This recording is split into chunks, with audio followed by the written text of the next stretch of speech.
Mitra Muslim, Menteri Sosial Juliari Peter Batubara diduga melarikan hasil korupsi bantuan sosial COVID ke koleganya di partai politik untuk membiayai sejumlah pemilihan kepala daerah pada 9 Desember lalu. Ini sebuah dugaan gitu ya. Duit haram itu dikumpulkan dari jatah 10.000 per paket dari seluruh paket bantuan yang disalurkan. Dan sejumlah petinggi partai di Tenggarai turut membancak proyek senilai 6,4 triliun itu dengan menitipkan perusahaan penyalur bantuan. Ya, pengadaan bansos berbentuk barang pada masa krisis memang rentan dikorupsi. Banyak aktivis anti korupsi sudah mengingatkan pemerintah sejak awal. Kondisi pandemi yang serba darurat dimanfaatkan oleh Menteri Sosial dan kelompoknya untuk berbagi-bagi jatah. Bukan hanya di hilir, dalam proses pengadaan bansos pun sejumlah perusahaan kepanjangan tangan politikus turut bermain. Nah, bagi banyak orang mitra muslim, kejahatan semacam ini mungkin tidak terbayangkan. Menteri Sosial yang semestinya menjadi penopang orang-orang papa justru mengkhianati warga yang seharusnya dia lindungi. Baik, dan ini masih berhubungan dengan jabatan menteri. Pagi ini kita akan diskusikan dalam program Ranah Publik, jabatan menteri masihkah jadi ajang korupsi? Ranah Publik. Ranah Publik.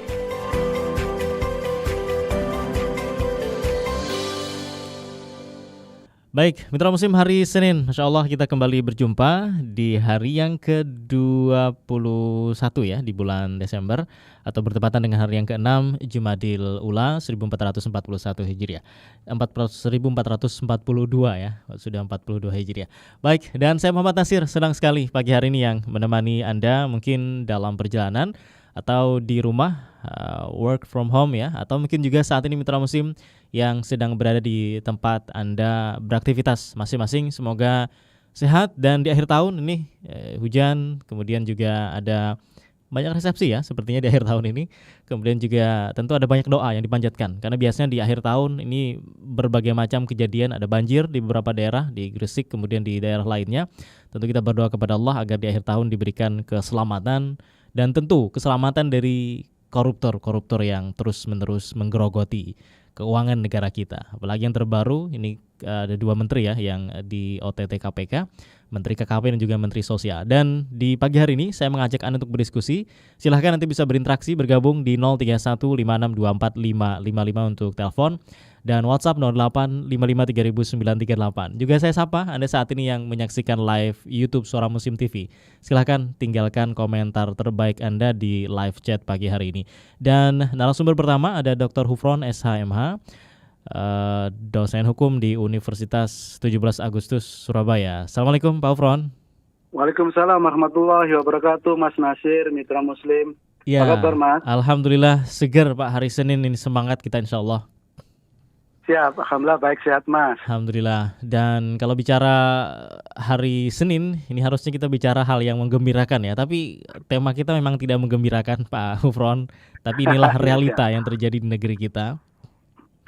Ya, memang sengaja diambil adalah jabatan menteri masihkah menjadi ajang korupsi. Karena ternyata sejak sebelum-sebelumnya begitu ya, aliran korupsi yang dilakukan oleh para menteri itu ada bau-baunya mengalir ke partai politiknya masing-masing. Nah, kemudian yang terbaru Menteri Sosial ini Pak Juliari Peter Batubara ya, yang di Tenggarai juga diduga, meskipun harus tentu ada pembuktian di sana. Dan Pak Hufron melihat kondisi seperti ini, apalagi yang dikorupsi adalah bantuan sosial yang sejak awal diduga kalau misalnya berbentuk bantuan barang itu akan mudah dikorupsi. Artinya Pak Hufron sejak awal proyek ini sebenarnya sudah tidak diantisipasi untuk tidak dikorupsi. Apakah benar seperti itu? Terima kasih Mas Nasir. Ya. Jadi kalau menurut saya kita mungkin perlu bicara soal hubungan antara jabatan-jabatan negara di satu sisi dan jabatan di pengurus partai politik gitu Mas. Oke. Nah, ada studi bahwa memang jabatan-jabatan di partai politik itu nanti ada penugasan-penugasan di jabatan negara, baik di eksekutif maupun di legislatif, termasuk di BUMN gitu. Dalam contoh kasus ini kan sebenarnya Pak Juliari Batubara ini wakil bendahara umum di PDIP, kemudian ada penugasan partai dalam tanda kutip, quote unquote, menjadi menteri sosial begitu. Dalam banyak studi itu memang dalam konteks pembiayaan partai bisa saja bahwa jabatan-jabatan di kementerian tadi itu antara lain dimaksudkan untuk kepentingan bisa mensupport kegiatan partai, Mas. Dalam banyak studi hubungan kaitannya dengan dana partai politik dengan sumber-sumber pembiayaan negara itu ada hubungannya gitu, Mas. Okay. Sehingga ada 3 akses di mana sebenarnya sumber pembiayaan negara itu. Satu bisa anggaran di parlemen, Mas. Ya, di parlemen. Oleh karena itu posisi penting di badan anggaran di parlemen itu posisi yang strategis dan basah itu, Mas. Terutama bagi partai politik bagaimana bisa bisa mengusulkan bahwa orang pengurus partainya bisa duduk di jabatan badan anggaran itu. Atau di komisi-komisi yang dianggap basah. Okay. Yang kedua adalah ditaruh di kementerian, Mas. Ya, yang ketiga baru ditaruh di BUMN gitu. Okay. Karena dari situ bisa kemudian bisa support keuangan partai yang notabene memang bantuan subsidi dari negara juga tidak terlampau besar, dari iuran dari anggota juga tidak terlampau besar, maka ada yang disebut dengan rent seeking, Mas, pemburuan rente dengan jabatan-jabatan publik baik di parlemen, di kementerian maupun yang ada di BUMN. Kira-kira begitu, Mas, intronya, Mas. Oke, baik. Sebelum masuk ke sana, karena diintroi sama Pak Hufron, dan ini memang studinya sangat erat sekali hubungan tadi antara jabatan pemerintahan ataupun mereka yang melakukan korupsi di jabatan-jabatan tersebut dengan aliran dana kepada partai politik mereka masing-masing. Iya. Dulu riset ini saya pikir hanya terjadi sebelum ada KPK gitu, tahun 2002 gitu. Ya. Tapi ternyata setelah ada KPK sekalipun, bahwa banyak kasus juga sesungguhnya ini kaitannya dengan fenomena hubungan antara sumber-sumber pembiayaan partai dengan jabatan-jabatan negara gitu. Mas Nasir masih ingat kasusnya suap impor daging sapi terhadap Presiden PKS gitu kan? Itu juga Lutfi Hasan Ishak gitu, Mas. Ya. Nah, itu kan juga tidak jauh dari problem-problem seperti ini gitu, Mas. Jadi banyak kasus memang dulu yang kaitannya dengan yang Golkar yang itu kaitannya bantuan Al-Quran juga masih ingat saya kira, Mas Nasir ya.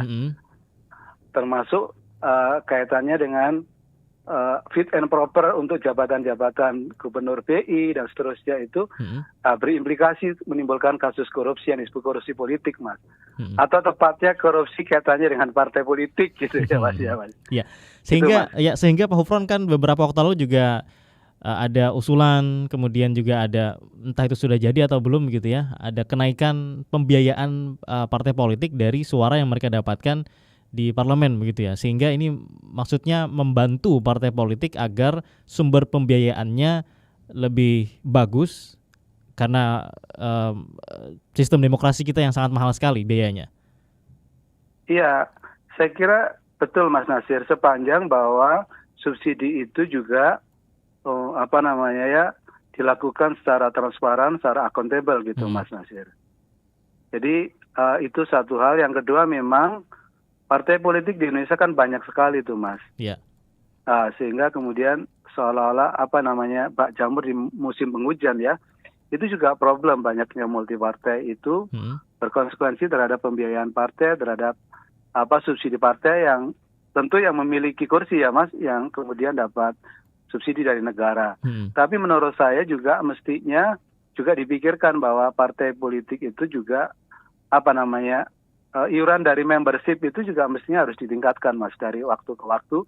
Tetapi di Indonesia kan enggak, Mas. Jabatan-jabatan publik tadi itu posisi di parlemen, posisi di eksekutif kan dipotong, Mas, gajinya itu, Mas. Kalau menurut saya nggak apa-apa kalau motong gajinya para istilahnya pejabat di kementerian atau di legislatif. Sepanjang bukan yang dipotong itu APBN gitu, Mas, atau APBD gitu ya. Atau dana-dana yang kemudian itu disebut sebagai pemburuan rente, dana-dana ilegal itu kan, Mas. Ya, baik. Ini mungkin nanti diskusi lebih jauh lagi tentang sumber-sumber pembiayaan partai politik, Pak Hufron ya, di satu sisi, kemudian juga basahnya jabatan mereka di kementerian, pemerintahan, dan juga di parlemen. Kemudian kalau kita balik ke tema di pagi ini tentang sejak awal ada yang mendengarnya kalau misalnya bantuan sosialnya bentuk barang seperti itu akan tanda kutip mudah untuk dikorup, untuk dipotong fee dan lain sebagainya. Sehingga sejak awal sebenarnya sudah ada mungkin gitu niatan untuk melakukan hal ini. Ya, kalau menurut saya kan begini, Mas. Em, eh, Kejahatan itu kan tergantung niat juga ya, Mas, selain kesempatan ya katanya. Gitu. Iya. Jadi orang Indonesia itu kalau soal-soal begitu itu canggih, Mas. Dia tahu aja peluang di mana bisa dilakukan kejahatan. Dan kejahatan itu selalu kemudian mendahului hukumnya, Mas. Jadi oleh karena itu menurut saya ini harus ada blessing in disguise ya. Kita harus belajar dari sini. Bahwa memang lebih bagus kalau dana itu memang tidak bantuan sosial itu tidak berupa istilahnya sembako gitu, Mas. Ada kemungkinan bahwa itu bisa disunat. Tapi sebenarnya juga, Mas, sekalipun itu uang tunai katanya juga masih bisa disunat itu, Mas. Nah, tidak disunat oleh istilahnya orang-orang yang di kementerian, orang-orang yang di jabatan-jabatan politik, tapi juga bisa disunat dalam prakteknya di lapangan gitu, Mas. Ada broker-broker yang ikut sunat. Jadi memang kalau menurut saya penegakan hukumnya itu masih harus konsisten kalau menurut saya. Oke, jadi bentuk apapun itu ada celah untuk melakukan korupsi, Pak Hufran ya?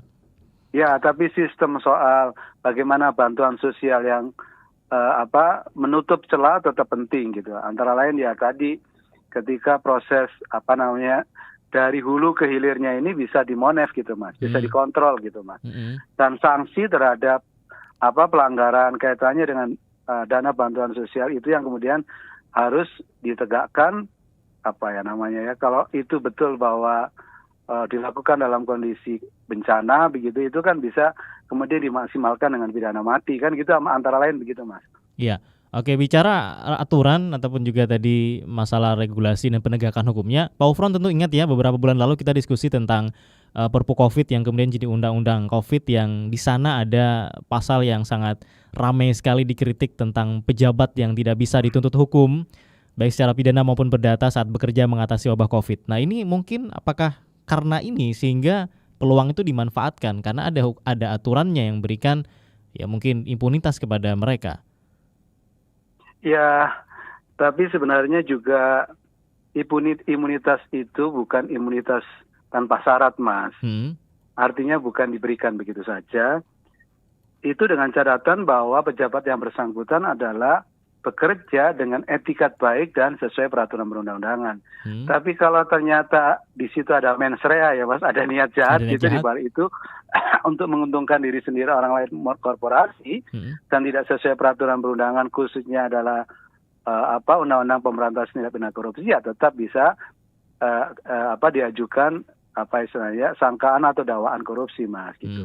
Jadi itu bukan istilahnya bukan imunitas tanpa syarat, tapi dengan syarat bahwa harus ada etikat baik, tidak memperkaya diri sendiri orang lain. Kalau dibalik itu ternyata dipergunakan untuk kepentingan memperkaya diri sendiri orang lain, ya tentu itu bisa dikenakan pasal korupsi, Mas. Tidak sesuai dengan pasal-pasal di undang-undang korupsi, ya bisa dikenakan pasal-pasal korupsi gitu loh, Mas. Baik. Artinya Pak Hufran untuk kasus yang undang-undang Covid itu tidak bisa dijadikan sebagai dasar untuk yang Menteri Sosial ini ya, itu jauh sekali konteksnya begitu maksudnya gitu ya? Ya itu iya, Mas, tetapi kan sepanjang bahwa itu dengan etikat baik sesuai peraturan perundangan. Tapi kalau itu nggak sesuai dengan peraturan perundangan dan kemudian ada mens rea, ya tentu tidak bisa gitu, Mas.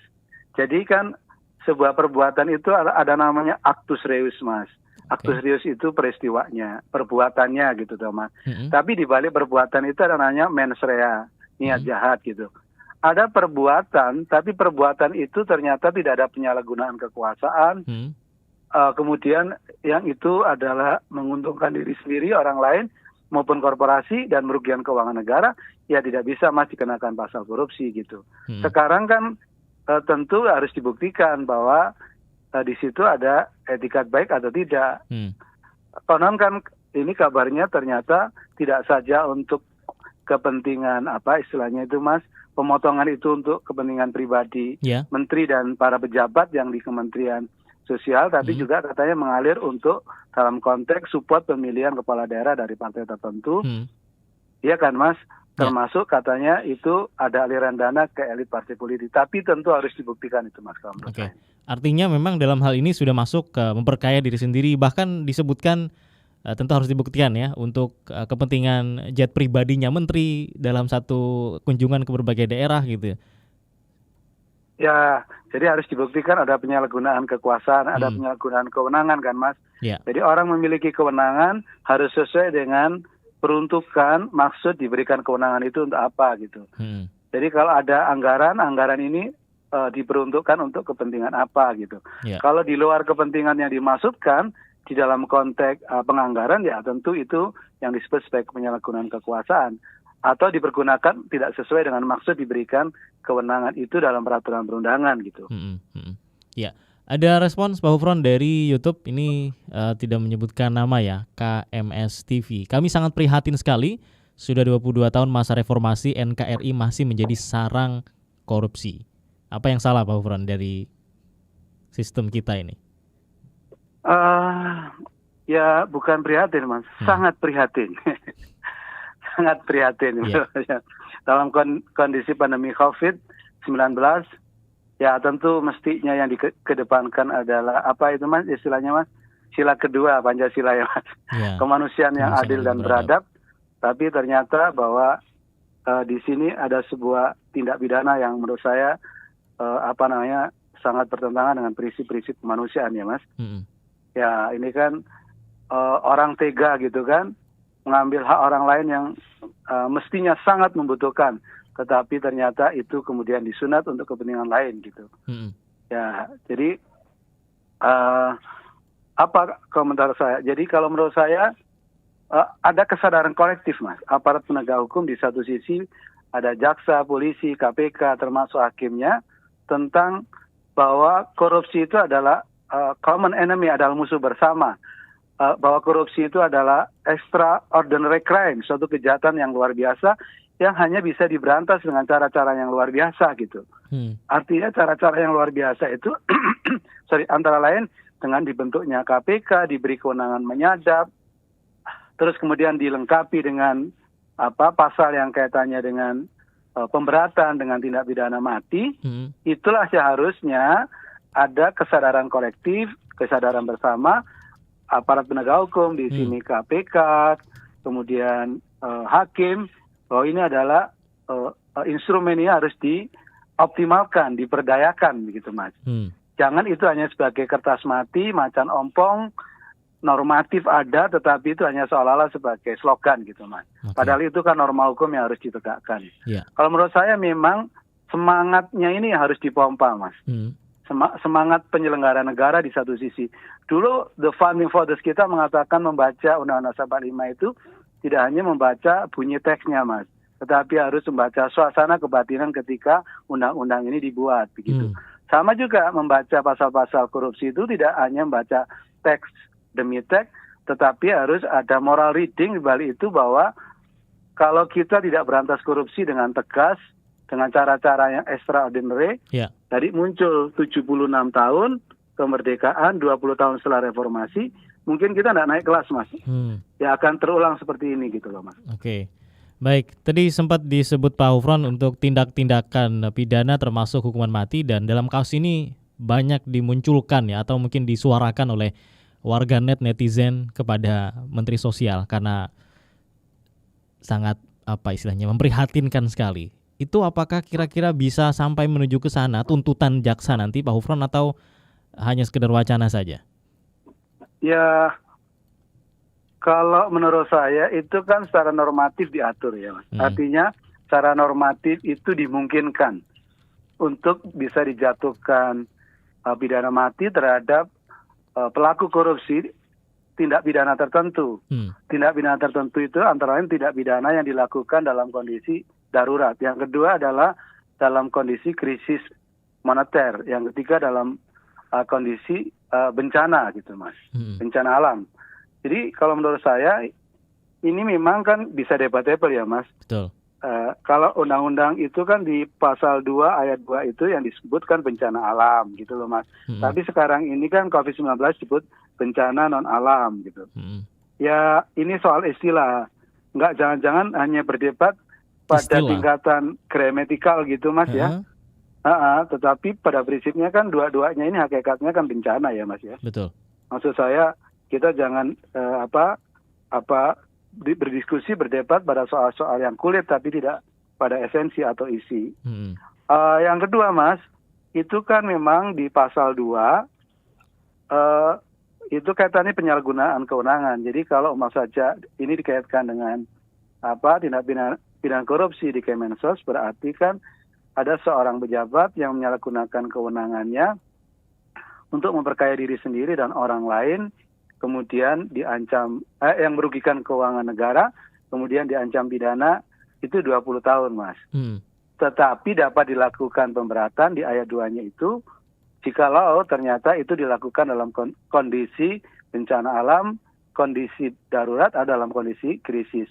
Dalam konteks ini maka harus dibuktikan, Mas, bahwa uang yang dipotong yang katanya adalah 10.000 dari 300.000 per paket itu, apakah itu memang sebenarnya cashback itu diperoleh dari motong angka yang 300 juta per paket yang itu diperoleh dari anggaran negara. Kalau itu bisa dibuktikan, maka pasal 2 ini yang dipakai, Mas. Baik. Tetapi kalau ternyata bahwa ini yang dipakai adalah pasal 12 gitu, pasal 12A, 12B, itu terkait dengan suap, Mas, atau gratifikasi. Kalau itu uangnya tidak dari APBN, tidak dari anggaran negara, tapi uangnya bisa dari swasta, tetapi tidak diambil dari situ. Kalau itu nggak bisa, Mas, dikenakan pidana mati. Jadi kalau menurut saya mendengar bahwa ada dakwaan subsidiar nanti kira-kira nanti pasal 2 itu yang pertama gitu, Mas. Ada dakwaan subsidiar, nanti ada pasal-pasal yang 12A, 12B dan seterusnya itu yang disubsidiar. Dan begitu seterusnya, Mas. Baik, intinya adalah pemeriksaan ini tidak hanya berhenti pada gratifikasinya, tapi benar-benar harus bisa membuktikan tadi itu berasal dari uang negara yang disunat gitu oleh Mensos dan juga jajarannya yang terlibat, Pak Hufron ya. Exactly, Mas. Betul, Mas. Baik, Pak Hufron, terima kasih untuk diskusinya pagi hari ini. Ini kabarnya setelah ini juga masih ada acara ya di kampus. Siap, Mas. Siap, Mas. Matur suwun. Semoga sehat selalu. Bermanfaat. Amin ya rabbal alamin. Assalamualaikum, Pak Hufron. Waalaikumsalam warahmatullahi wabarakatuh. Mitra Muslim, demikian tadi narasumber pertama kita, Pak Dr. Hufron SHMH, dosen hukum Universitas 17 Agustus Untak Surabaya, terkait jabatan menteri yang masihkah menjadi ajang korupsi ya. Silahkan juga bisa Anda jawab. Tadi di awal Pak Hufron mengatakan memang ada hubungan yang sangat erat sekali antara jabatan pemerintahan, baik itu di kementerian ataupun di parlemen dan juga di BUMN dengan peran mereka sebagai para pejabat di partai politik. Ada hubungan yang erat begitu. Namun tentu harus dibuktikan ya. Ini bukan riset-riset yang lama begitu. Yang terbaru apakah masih sama atau justru malah lebih bagus atau justru lebih parah. Nah, silakan Anda bisa bergabung dengan kami karena memang yang dikorupsi atau mungkin juga yang menjadi kasus korupsi di akhir tahun ini adalah masalah bantuan sosial yang seharusnya sangat dibutuhkan oleh orang-orang yang membutuhkan di masa pandemi, tapi justru malah terjadi korupsi. Line telepon 03156245555, untuk WhatsApp 0855300938, dan juga bisa bergabung di komentar ya live YouTube Suara Muslim TV di pagi hari ini. Dan kami kembali Mitra Muslim setelah yang berikut ini.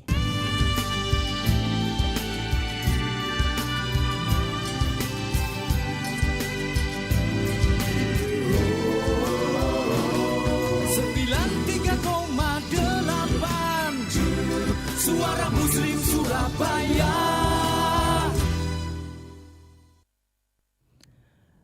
Mitra Muslim, kita sangat familiar ya dengan nasihat didiklah anak-anak keturunanmu karena mereka itu akan menghadapi zaman yang bukan seperti zamanmu. Nah, sudah seharusnya menjadikan generasi robbani masa kini menjadi impian tertinggi tiap orang tua. Yayasan Al-Insanul Kamil Surabaya berupaya secara istiqomah menyiapkan anak-anak bangsa untuk menjadi generasi yang paham dan sadar akan jati dirinya sebagai insan Indonesia. Sekolah Islam Safta, pencetak generasi robbani masa kini, ingin mengajak buah hati Anda memiliki akhlak yang kuat, unggul, ilmu, dan juga mandiri. Nah, bagaimana info selengkapnya tentang Sekolah Islam Safta bisa Anda simak selengkapnya dalam program Tabloid Udara hari ini, hari Senin 21 Desember jam 4 sore di Suara Muslim Radio Network.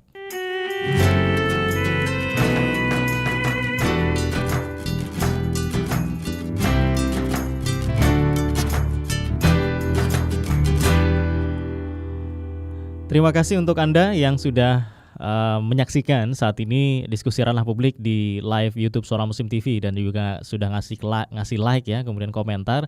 Yang lain juga masih ditunggu, jabatan menteri jadi ajang korupsi. Dan untuk telepon di 0315624555 dan juga WhatsApp 0855300938. Tadi sebelumnya bersama Pak Dr. Hufron, dosen Hukum Universitas 17 Agustus Surabaya. Berikutnya ada Pak Satria Unggul Wijaksana, SHMH. Pak Satria, Assalamualaikum. Waalaikumsalam, Mas Nasir. Ya, dari Universitas Muhammadiyah Surabaya dan termasuk juga di Pusat Anti Korupsi dan Demokrasi, Pak Hufron ya. Pak Satria. Oke. Siap, Mas Nasir. Kayaknya masih perubahan narasumber, jadi salah sebut nama. Oke. Pak Satria, tadi sempat diskusi juga dengan Pak Hufron, hubungan yang sangat erat sekali antara jabatan pemerintahan, entah itu di kementerian, BUMN dan juga parlemen dengan jabatan di partai politik yang kemudian pada saat ini kalau kita lihat di kasus Menteri Sosial disebut ya, tentu harus ada pembuktian nantinya, disebut-sebut aliran dana korupsinya juga mengalir ke partai politiknya. Artinya Pak Satria, hubungan yang sangat erat ini apakah bisa untuk dilepaskan begitu ya? Atau memang tidak bisa sama sekali? Iya, itu ibarat buah simalakama sebenarnya, Mas Nasir dan mitra Muslim sekalian. Ya. Karena ada konflik kepentingan seperti itu ya, terkait dengan jabatan publik di satu sisi dan ada kewajiban di partai politik serta misalkan apalagi kalau kemudian politisinya merangkap juga sebagai pebisnis gitu ya. Okay. Di sektor privat itu juga akan berbenturan itu kepentingan yang terjadi. Dampaknya adalah kepentingan publik itu akan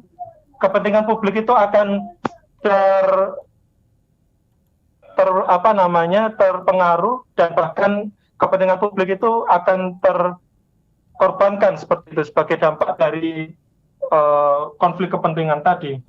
Ini yang perlu kemudian menjadi nilai-nilai integritas gitu ya bagi pejabat publik untuk meminimalisir potensi konflik kepentingan yang kemudian menghinggapi mereka. Bahkan bila perlu, saya merasa bahwa di dalam berbagai ajang kontestasi dan lain sebagainya, fakta integritas dan komitmen untuk tidak mempunyai konflik kepentingan itu menjadi satu barang yang sangat urgent dan bahkan menjadi syarat wajib awal sebelum kemudian mereka melakukan kontestasi, entah itu di pemilihan legislatif atau di pemilihan eksekutif dari pemerintah daerah hingga pusat. Ya, Pak Satria, apa gunanya kemudian sebuah fakta integritas? Karena kalau kita melihat misalnya ini Pak Menteri itu sebelumnya beliau malah ngasih tanda kutip kuliah atau tutorial kata anak muda sekarang agar bantuan sosial tidak dikorupsi, tapi justru beberapa hari setelahnya beliau malah ketangkap. Iya, itulah yang terjadi terkait dengan Pak Juliari Batubara ya. Beliau kan selain sebelum menjadi Mensos, beliau juga pengusaha dan juga politisi, wakil bendahara Partai Demokrasi Indonesia Perjuangan. Yeah. Jadi ini yang menjadi satu beban moral ya sebenarnya, dan itu akan terus dibawa dan harus diemban sebenarnya oleh publik ya atau pejabat publik dalam hal ini. Artinya seharusnya kemudian pejabat publik ini mengedepankan ya nilai-nilai integritas, nilai-nilai jauh dari konflik kepentingan, karena itu sebenarnya akan menjadi satu malapetaka serius. Apalagi sekarang di tengah situasi COVID yang luar biasa menimbulkan masalah serius di masyarakat, kemudian yang terjadi adalah di korupsi itu luar biasa kejam itu yang dilakukan oleh Mensos ya, dipotongi 10 ribuan gitu ya, dan bahkan di hasil investigasi itu kan sardennya isinya air encer ya, dan daging sardennya itu kecil sekali. Bayangkan betapa kejam ya. Artinya ini yang terjadi ya, konflik kepentingan satu. Yang kedua adalah KPK harusnya mengungkap lebih dalam keterlibatan korporasi-korporasi yang juga punya irisan ya dengan partai penguasa yang kemudian terlibat di dalam circle ini. Misalkan di laporan investigasi Tempo terbaru itu kan ada keterlibatan PT Sritex yang sebenarnya ada juga kemudian potensi anak presiden ya yang kemudian juga menjadi direksi di perusahaan tersebut. Nah, ini kita ingin mengetahui sejauh mana kemudian keberanian KPK di dalam rangka mengedepankan bahwa asas kesamaan di hadapan hukum, mengedepankan bahwa nilai-nilai impunitas itu harus atau nilai-nilai kekebalan itu harus dilawan gitu ya, karena yang ini membicarakan korupsi yang berdampak sistemik kepada hak-hak masyarakat seperti itu. Baik, Pak Satria, sebelum kita lanjutkan kita harus mengikuti kilas warta dulu. Nanti setelah ini akan kita lanjut lagi dan tentu Mitra Muslim juga kami undang untuk bergabung ya dalam program Ranah Publik setelah kilas warta yang sudah disiapkan tim redaksi Suara Muslim Radio Network. Terhubung di sambungan telepon Pak Satria Unggul Wicaksana SHMH, dosen hukum Universitas Muhammadiyah Surabaya. Pak Satria? Siap. Oke, kita juga mengundang Mitra Muslim untuk bergabung pagi hari ini. Mitra Muslim melalui telepon 0315624555 atau di WhatsApp 0855300938 dan juga komentar di live chat YouTube ya, seperti beberapa komentar yang sudah masuk. Terima kasih. Kemudian kalau bicara tadi hubungan yang sangat erat sekali, kemudian dihubungkan dengan korupsi di zaman COVID gitu ya. Sehingga banyak yang mengharapkan agar KPK ini mengusut seusut-usutnya, setuntas-tuntasnya. Kalau bisa mungkin sampai ke hulunya gitu Pak Satria ya. Betul, betul Mas ya. Ini terkait dengan bagaimana kemudian pengaruh ya, atau orang berpengaruh. Ini yang kemudian menjadi cikal bakal dari praktek korupsi yang terjadi di lingkaran korupsi bansos ya. Artinya baik orang maupun korporasi sebenarnya ini harus dikejar sampai ke akar-akarnya. Bahkan jaringan-jaringan yang menikmati hasil dari praktek korupsi ini kemudian perlu dimintai pertanggungjawaban hukum. Kan seperti yang saya sampaikan di beberapa waktu yang lalu di forum yang sama, di Ranah Publik, saya sampaikan bahwa potensi kerugian negara akibat korupsi ini saja itu kurang lebih 3 triliun. Jika ditotal dari berapa ratus juta paket sembako yang kemudian diberikan kepada masyarakat yang terdampak COVID. Tentu ini kerugian negara yang luar biasa. Potensi kerugian negara saat ini atau yang akan datang lebih-lebih. Maka dari itu adalah bagaimana kemudian untuk mengungkap ya keterlibatan orang-orang yang berpengaruh, baik yang ada di struktur pemerintah lebih-lebih ya, ataupun yang ada di luar, yang mereka bertindak sebagai broker atau sebagai perusahaan yang memenangkan tender dan lain sebagainya. Ini yang kemudian perlu diminta pertanggungjawaban hukum. Iya, Pak Satria, kalau kita lihat dari laporan majalah Tempo ya yang beredar luas di masyarakat, disebutkan Menteri Juliari Batubara membentuk tim khusus untuk menunjuk langsung vendor paket bantuan sosial. Kemudian tim ini juga menampung tanda kutip upeti dan mengarahkan vendor kepada supplier yang terafiliasi dengan partai politik. Dan bahkan disebut tadi nama putra presiden untuk pengadaan tas penampung bansos. Ini kalau dilihat dari bentuk prosesnya, apakah biasa saja sebenarnya nggak masuk dalam ranah potensi korupsi dan lain sebagainya, atau memang ada potensi dari apa yang dilakukan beliau ini? Iya, sebenarnya ini bagian dari mengakali ya, atau memanipulasi proses pengadaan barang dan jasa ya. Seharusnya di dalam proses pemenangan tender itu pengadaan barang dan jasa itu harus didasarkan kepada nilai-nilai akuntabilitas, kemudian terkait dengan kapasitas dan bahkan sampai kemampuan dari perusahaan yang memenangkan tender ya. Artinya berdasarkan kekuatan atau berdasarkan kapasitas yang dimiliki oleh perusahaan, bukan berdasarkan koneksi politik. Nah ini yang kemudian terjadi. Bahkan ketika kita membicarakan tadi ada manipulasi seperti itu, ya harus diungkap. Diungkapnya dalam hal beberapa poin krusial yang ingin saya sampaikan. Satu yang perlu diungkap adalah terkait dengan dagang pengaruh. orang-orang yang kemudian punya pengaruh gitu ya untuk memperjuangkan kepentingannya itu perlu diusut lebih lanjut, mengingat Indonesia saat ini menjadi peserta ANKEK ya, Konvensi Internasional Anti Korupsi. Di konvensi tersebut ada di pasal 18A dan 18B. Kita pernah belajar ya kasus Irman Gusman misalkan dikorupsi bawang beberapa waktu yang lalu, itu juga dagang pengaruh, padahal dia nggak punya kewenangan, dia mempengaruhi. Atau kasus Lutfi Hasan Ishak LHI ya di suap impor daging, itu juga menggunakan frasa dagang pengaruh. Yang kedua adalah korupsi di sektor privat. Bagaimana kemudian KPK dapat mengusut ya perusahaan yang memenangkan tender secara tidak wajar ini sebagai perusahaan yang justru merusak ya atau menciptakan persaingan usaha yang tidak sehat. Seperti itu. Kalau dilihat dari kalau dilihat dari investigasi berikutnya, tadi kan tim khusus menunjuk langsung pemenang tender, kemudian tadi ada fee 10.000 per paket. Belakangan jumlah setoran meningkat menjadi 10-12% dari nilai proyek. Ini artinya kan bukan cuma 10.000 itu doang yang sering disebutkan.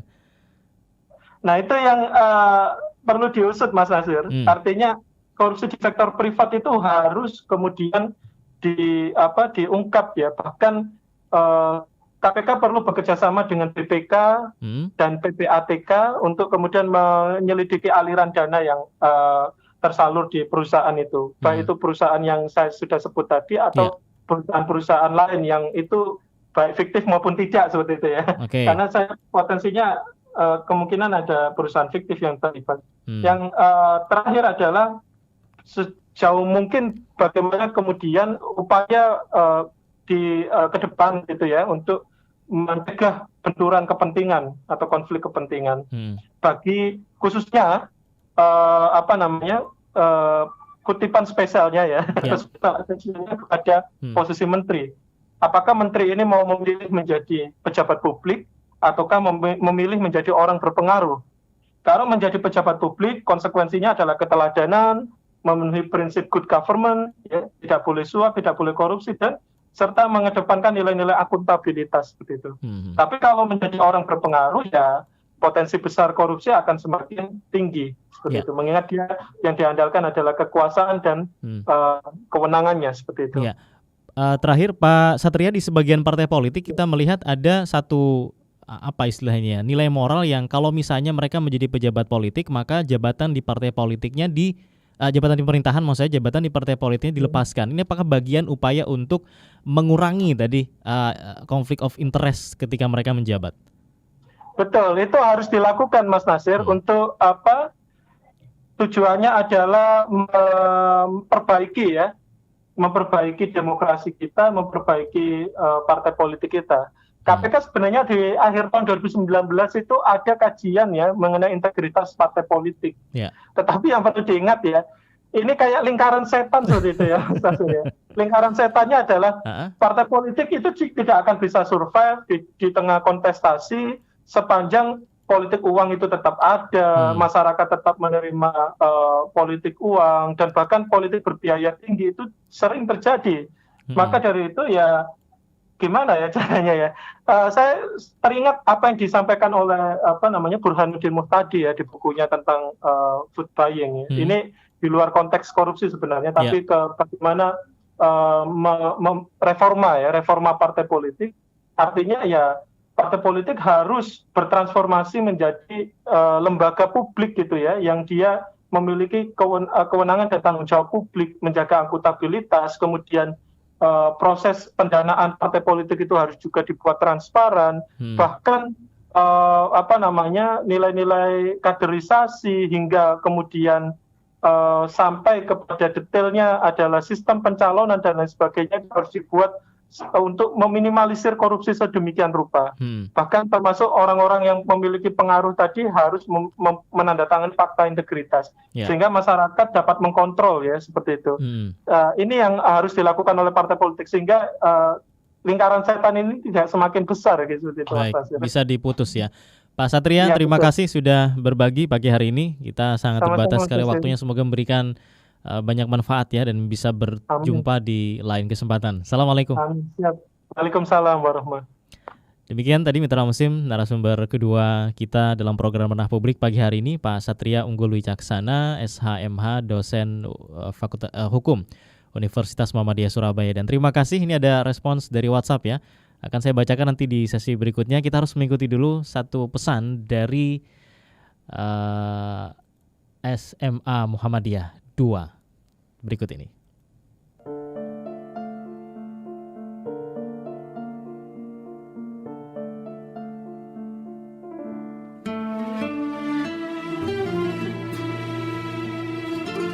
Abu Darda radhiyallahu anhu berkata, kekasihku Rasulullah sallallahu alaihi wasallam mewasiatkan kepadaku untuk tidak meninggalkan 3 perkara selama aku masih hidup, yaitu puasa 3 hari di setiap bulan, sholat duha, dan tidak tidur sampai aku sholat witir.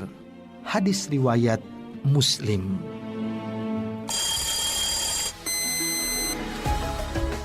Mitra Muslim, tanda waktu di studio menunjukkan pukul 9 pagi waktu Indonesia Barat. Mari sempatkan waktu untuk sholat sunnah duha. Semoga Allah memudahkan dan memberkahi setiap langkah kita. Pesan ini disampaikan oleh SMA Muhammadiyah 2 Surabaya, SMAMDA. SMA Muhammadiyah 2 Surabaya, SMAMDA, dengan visi menjadi sekolah Islami, modern, dan berprestasi. SMAMDA dilengkapi dengan beragam fasilitas menarik, kelas program internasional, dan memiliki sertifikasi internasional, partnership dengan sekolah dan perguruan tinggi di dalam dan luar negeri, sister school dengan sekolah-sekolah di Singapura, Malaysia, China, Taiwan, Australia, dan Belanda, juga menjalin kerjasama dengan sekolah di Turki, Madinah, Makkah, sekaligus umroh, memiliki 52 ekstrakurikuler cabang olahraga, seni, bahasa, tahfidz Al-Quran, dan masih banyak lagi. SMAMDA juga menyediakan boarding dengan program unggulan. Akan dibangun gedung baru 8 lantai yang difasilitasi dengan sports center, fitness center, kolam renang, dan ruang pertemuan, serta memiliki segudang prestasi nasional dan internasional. SMAMDA membuka pendaftaran peserta didik baru tahun pelajaran 2021-2022. Informasi lebih lanjut hubungi 031 502 1316 atau kunjungi ppdb.smamda.net atau datang ke Jalan Pucang Anom 91 Surabaya. SMAMDA, excellent with character and achievement. Oke, terima kasih pesan dari SMAMDA. Dan Mitra Muslim, untuk Anda yang sudah mengirimkan pesan dalam program Ranah Publik juga terima kasih. Atau yang tadi mengirimkan like ya, atau klik like di YouTube Suara Muslim TV yang sedang live pagi hari ini. Ada Pak Muhammad Iqbal Abdillah di Sembung Tulung Agung. Saya hanya ingin mengomentari, jangan-jangan kita semua belum tahu atau bahkan tidak tahu seperti apa bentuk-bentuk dari perbuatan dan perilaku korupsi. Terima kasih Pak Muhammad Iqbal untuk pesan dari Anda. Dan kalau melihat tadi modus ya yang dilakukan ataupun juga yang saat ini sudah mulai diungkap oleh Komisi Pemberantasan Korupsi KPK kepada Menteri Sosial ini memang luar biasa tadi ya. Ada beberapa, kalau kata Pak Satria tadi, mengelabui gitu ya, ada proses-proses tertentu. Baik, dan Mitra Muslim, tentu kita berharap ya proses ini tidak hanya berhenti pada Pak Menteri dan juga kemudian tadi fee Rp10.000 itu, karena ternyata dari berbagai dugaan itu ada banyak, bukan hanya yang itu, tapi juga ada tadi iuran yang harus dibayar atau mungkin tanda kutip upeti yang harus diberikan perusahaan, dan kemudian juga termasuk korupsi di bidang private, kata Pak Hufron dan juga Pak Satria tadi, artinya perusahaan begitu ya yang tanda kutip menyuap kepada si pejabatnya sehingga mereka mendapatkan kesempatan untuk menjadi vendor ataupun juga supplier dari bantuan tersebut.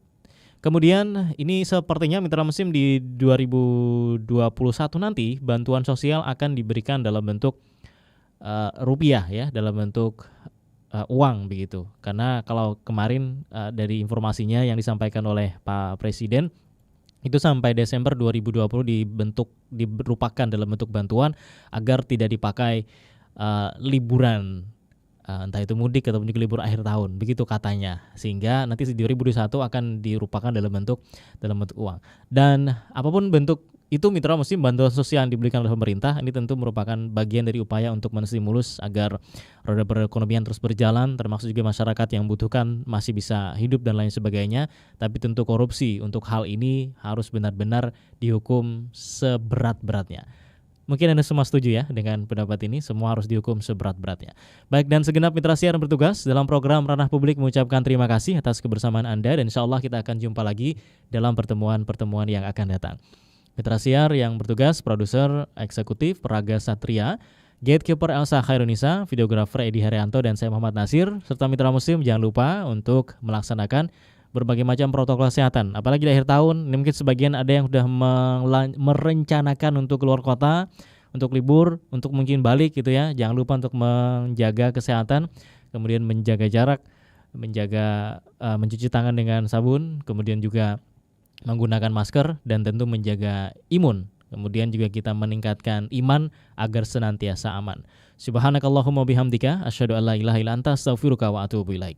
Maha suci Engkau ya Allah, dan segala puji bagimu. Kami bersaksi tiada Tuhan yang berhak diibadahi selain Engkau. Kami mohon ampun dan bertaubat kepadamu. Assalamualaikum warahmatullahi wabarakatuh.